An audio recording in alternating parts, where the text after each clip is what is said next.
Hey, folks.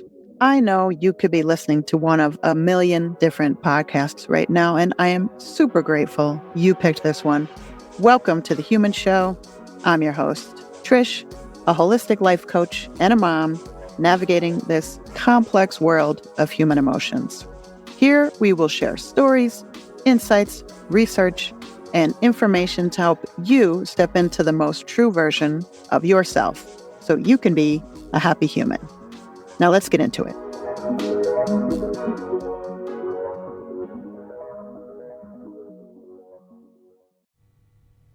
Hey folks, today is story time. I want to share a parenting experience with the hopes that it could help some other parents out there. So our oldest is a 7th grader. She started 7th grade this year in September. And the beginning of the school year seemed pretty typical. She was adjusting to new classes and new teachers and new schedule and new social situation. And probably by the end of September, things started to change, and she started having a lot of meltdowns, just emotional meltdowns, and more than just what we expected from a preteen. It was above and beyond. I mean, there was a meltdown every day, sometimes twice a day. And they were very loud, very angry, just fits of loud, angry crying. I called it aggressive crying. And sometimes it would go on for a couple hours. And every time it shocked me because I could not cry for that long. Maybe I could, but I never have, and it seemed pretty draining. I mean, if I cried for 2 hours straight, my eyes would be in pain, my head would be in pain. I don't know. Somehow, though, she was able to crank it out for 2 hours some days. And sometimes it would start first thing in the morning. Now, I have the distinguished honor of being my preteen's alarm clock. Actually, I'm the alarm clock for all the kids, so yay me. At 5:30 every morning, my alarm goes off so that I can wake up my oldest, who leaves for school at 7:20. Now, it probably takes her about 15 minutes to get ready. And then the rest of the time, she sits at the dining room table looking at her phone. Technically, she doesn't need to get up at 5:30, but that's what she likes to do, so okay, it's fine with me. So I'd wake her up at 5:30. Then I'd go back in 10 minutes later to make sure she was up. And if she had fallen back to sleep, then I would be sure to go back 10 minutes after that to make sure she was really up. So yeah, I'm a pretty awesome alarm clock. Just saying. So anyway, some mornings, maybe I'd sleep through my alarm and I'd go in there a few minutes late, like 5:35 or 5:40. And I'd wake her up and she'd look at the clock and immediately start crying because now she wasn't going to have enough time. And she would proceed to cry for the next, hour and a half. She'd stop long enough to do a little bit of eye makeup, and then she'd come downstairs and still be crying. She'd be able to get through some breakfast, and sometimes she would settle a bit. But if I asked a question, any question, even if it seemed completely benign to me, there was always a chance that would set her off again. And her crying would resume, and now she'd be mad at me because I made her start crying again. And now her makeup would be ruined, etc., etc. And a lot of times she was crying right up until she was walking out the door to go to school. And I usually felt so bad because what a lousy way to start your day. Especially when you're in middle school. to walk into school looking like you've been crying, that's going to draw attention. I can't even imagine that stress. Anyway, that's how most mornings would go. She would leave for school upset. Then, usually in the evening, something else would happen to set her off again, and she'd cry for an hour or two up until bedtime, or sometimes through bedtime. And I would go in and sit with her for a while, although it seemed like nothing I said was really helpful. It seemed like just about everything I said was wrong. And after a while, I would give up, and usually my wife would go in and she would sit for a while. So a lot of nights were spent just taking turns trying to console her. And this went on for a couple months, and it was exhausting. Exhausting. I mean, it had to be exhausting for her because she was the one crying for hours a day. And it was exhausting for us just trying to be there for her every day. Almost every night before bed, my wife and I would talk about the day, what our experiences were, what we could do differently. It was like constant troubleshooting. Sidebar, I will say that parenting is basically frequent troubleshooting. That's how I see it. And I don't care how many kids you have or how old they are. I do not believe that you ever truly master parenting. Every kid is different, and they change as they grow, and you change. So I don't believe you can ever master it. I think you can get really, really great at it, but I don't believe you can master parenting. So that's just my 2 cents. Anyway. So when the meltdowns would happen at night, they would typically last through kids' bedtime. And like I said, it was very loud.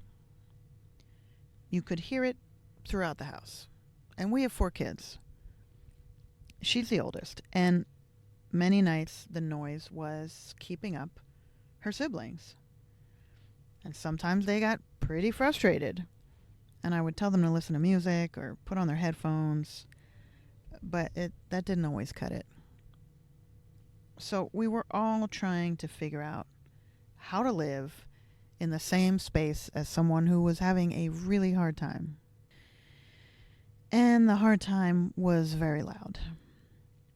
A lot of mornings, the noise of the meltdown would wake up her siblings. So it was disrupting the entire house. I tried to explain this to her in a nice way several times. I said, we're a family sharing this house, sharing this space. We're all part of this household, and it's important to be respectful of everyone and everyone else's space.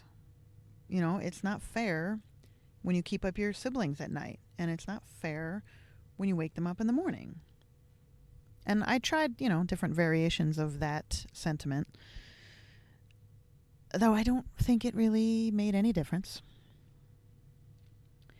Now, in the morning, she'd get a ride to school with one of our neighbors. So our one neighbor also has a 7th grader. And when the two of them started middle school in 6th grade, we made an arrangement that they would do the middle school drop-offs in the morning, and I would do the pickups in the afternoon. So every morning at 7:20 a.m., the neighbor's out front waiting for our preteen.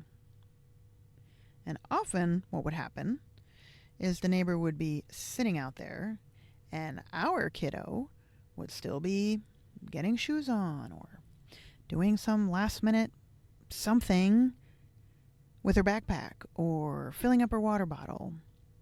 Even though we would remind her of these things, 15 minutes before it was time to leave, and 10 minutes before it was time to leave, and 5 minutes before. And we'd usually get some kind of response like, I know, or I'll do it, just something like that.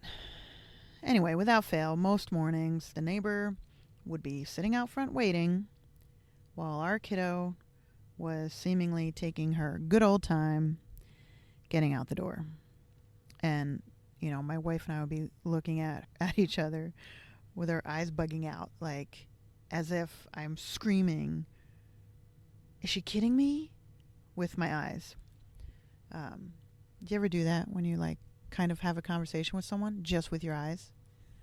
It's probably pretty funny for a third party to see it. Anyway, um, what we suspect is that her desire for control was what was going on here. So, by her taking a little longer and letting the neighbor wait outside, she was in control of when everyone left.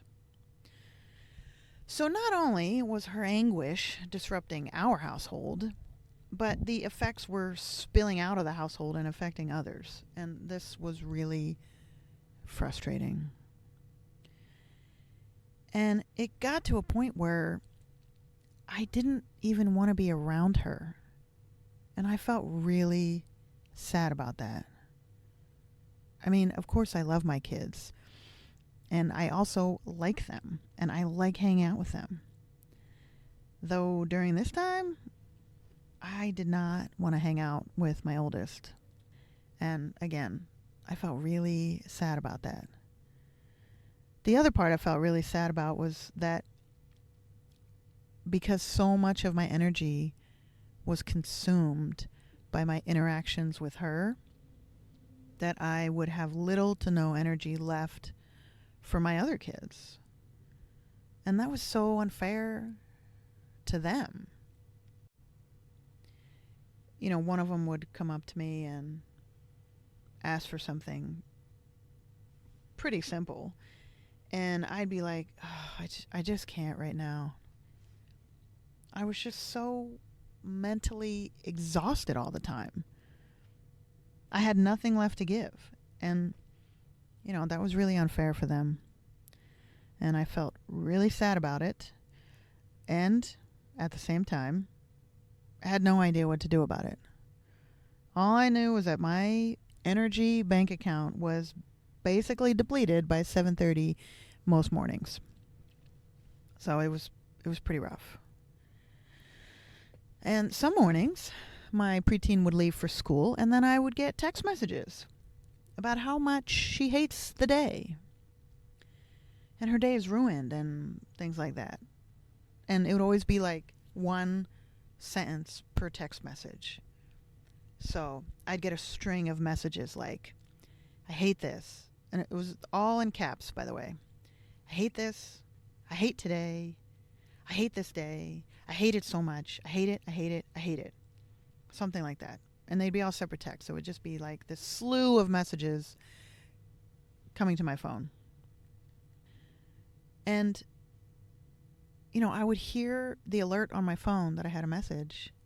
And I'd be thinking, please don't let it be her. Please don't let it be her. It was like, sometimes it was like living with an abusive person. Because I was always bracing for the next explosion.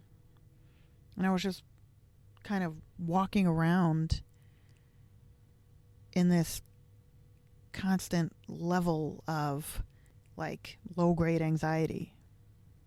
Just kind of walking around on eggshells all the time. A couple times, I even got an email from her while she was at school, telling me how horrible the day was and what my part in it was. It was exhausting. Did I mention that? When she would make plans with a friend, honestly, I'd be so relieved because I would think, all right, I have a couple hours where I can actually relax in my home and not be walking on eggshells and looking over my shoulder. It was not a fun time. And like I said, my wife and I were troubleshooting daily. We were reading things and trying to figure out different tactics. I even tried to teach her breathing techniques one night. Oh man, if I could go back and watch that scene now, it would probably be hilarious. So she's sitting in her room and she's crying pretty forcefully and loudly. And I'm asking her if I can teach her a breathing technique to help her settle herself when she's upset. And she's crying and saying it won't work, it won't work. And I say, come on, let's try it, you know? And I'm trying so hard to stay calm because part of me really wants to just get up and walk out the door. I sat there as calmly as I could and I talked her through a couple different breathing techniques. And, you know, she humored me and went along with it, doing the breathing through her aggressive crying. So, not very effective, I would imagine. We got through it, though. We got through it. And when I walked out of there, I felt like, all right, at least I did something. At least I tried. Although I was 99.9% sure it had 0% effectiveness. So I guess it was really for me to be able to say that I tried to support her, you know? And that's what we were doing. Like every day, just trying to support her in any way we could. And there were definitely times when we hit the end of our rope. And there were definitely times when we just walked out of the room and we were like, you know what? We're done. We're human. There's only so much we can handle. And we tried. We tried to handle so much every day. And sometimes we just ran out. Anyway, you know, we tried to accept she has a preteen brain. We can't expect certain things from her. You know, her brain's growing, and we just have to get through this. Like, we just have to get through this. And I would talk to friends and, you know, mention what we were going through. And people would be like, oh, yeah, I remember those days. And I just thought, how the hell does anyone get through this? How are we going to get through this and have a good relationship with her? How is she going to come out of this and have a good relationship with her parents and have a good relationship with her siblings? I know she couldn't control what was happening. But the fact remains, if it went on long enough, it could seriously damage relationships. And I was really worried about that. And again, I had no idea what to do about it. You know, we wondered if she was tired from all her extracurricular activities. We wondered if there were social challenges at school. We kept just speculating and trying to figure it out because she wouldn't open up to us about anything. We considered having her talk to someone like a school counselor or a coach or a therapist. She was very much against that. And one day, my wife and I were talking, and she reminded me that when our preteen was a toddler, we used to let her watch TV every day in the afternoon or evening. Age-appropriate stuff, of course. She was maybe 3 or 4. And she started having these big tantrums and frequent tantrums. And I know that's totally normal and common for a toddler. But these were above and beyond toddler tantrums. Like sometimes we would say she had crazy eyes because her eyes would just be sort of darting back and forth as if she was not actually in her body. I mean, it was pretty bad. And after a while, we're like, all right, we have to try something. So let's try taking out TV. We sort of did it as an experiment. So we stopped letting her watch TV during the week and let it just be like a weekend treat, you know. And the first couple days she was kind of mad, of course. And then she started just playing with her toys and looking at books and just being a happy kid. It was amazing how quickly she went back to, being herself. So we stuck with it, and, we still don't do TV during the week. Anyway, we were talking about how our kiddo's current behavior is very reminiscent of her toddler days, when she was having these meltdowns watching TV every day. And it was kind of like an epiphany. Like, oh, maybe this has to do with screen time too. So one night after my kiddo went to bed, I took a look at her phone. I pulled up the screen time analytics, and I found that she was spending an average of 2 hours a day on TikTok. I was like, holy shit, we have not been paying attention. And, she's always been really responsible. She does her schoolwork and she gets good grades because it's important to her. And since she's such a responsible kid, we kind of just let her have freedom when we gave her her phone. We gave her her phone when she started 6th grade because that's when she started middle school.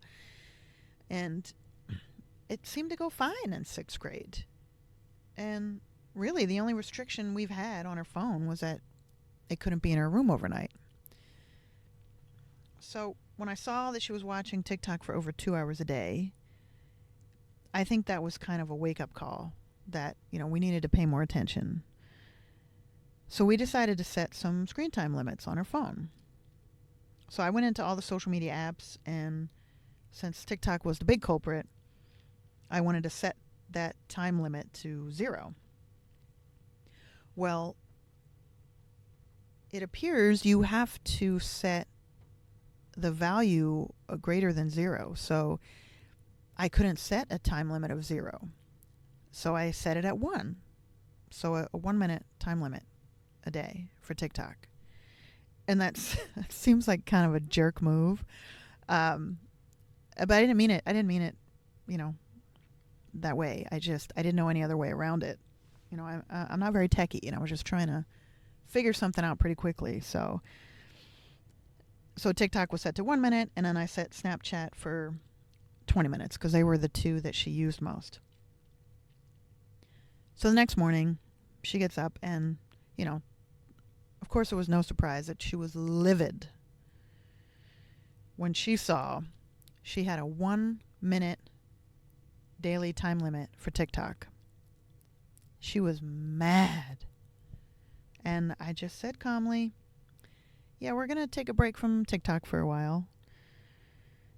She yelled and screamed and cried and said, this was going to make it worse. And this is how she starts her day. And it helps her and this and that. And, she had all these reasons why TikTok was an important part of her day. I made it very clear that this was not a punishment. And my wife and I, we both said it to her several times, like, this is not a punishment. We're your parents, and it's our job to look out for you. And we're worried that TikTok might be hurting your brain. We want your brain to be healthy and grow, and that's why we're doing this.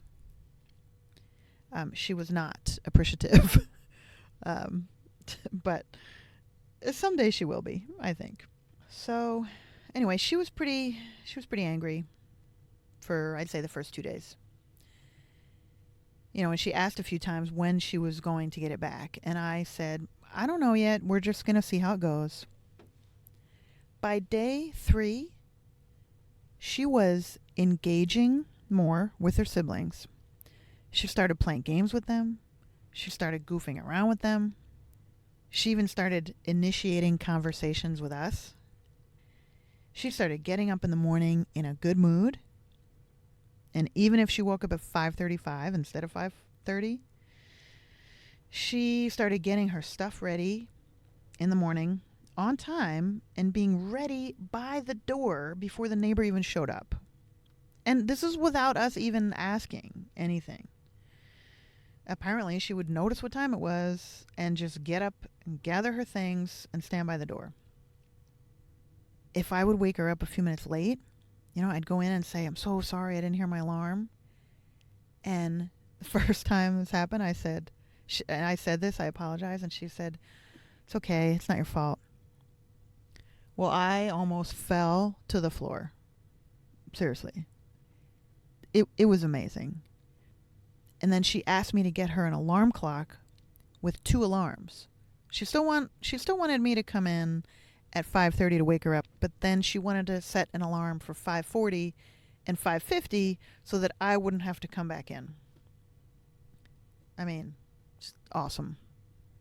So she's been getting up on time, and it's been over a month now.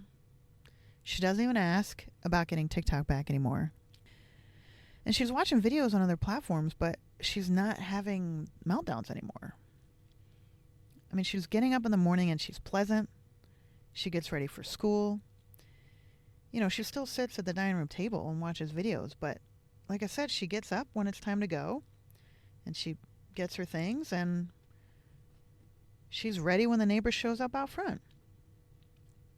And when I pick her up in the afternoon, she gets in the van and says, "Hey, Mom."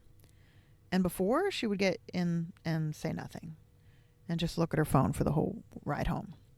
So she's engaging with her parents and having conversations and laughing and just so much happier.